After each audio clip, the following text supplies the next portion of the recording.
Hey my nikicharmz, welcome back to my channel, and if you're new, welcome. So today's tutorial will be creating a custom BOBO confetti balloon, and here's the items you'll need.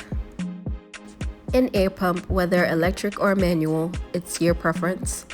A BOBO balloon, I'm using the 17-inch, and an actual balloon, which are 17 inches.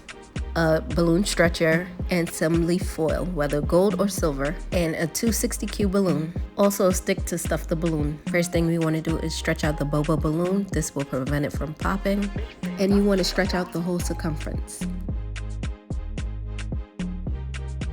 Next, you want to open up the BOBO balloon and pump some air into it to prevent it from popping. So you want to pre-stretch it.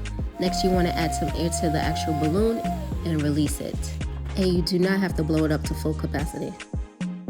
Next, you want to roll your neck down so you can stuff your foil inside of it.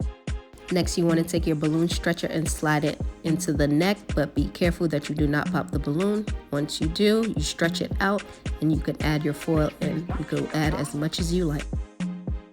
Then when you add your desired amount, you want to kind of break it up because sometimes the foil is stuck together, and just move it around so it's all over the balloon.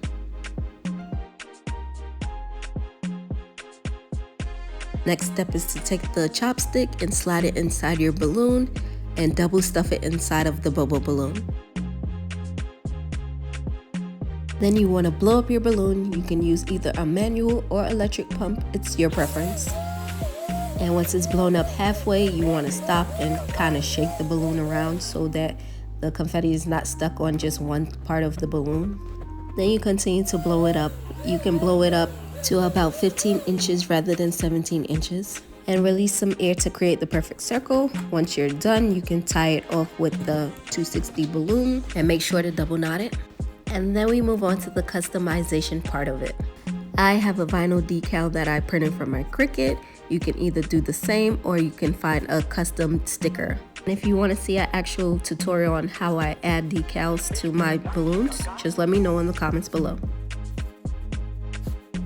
Here's a close-up of the finished product. Isn't it so cute? It's the perfect balloon to add into a garland, or it can stand alone. I hope this video was very informative, and if it was, don't forget to give me a thumbs up, like, share, and comment, and subscribe. I will be doing a Christmas series, so you want to stay tuned. And until next time, be blessed, guys. Mwah.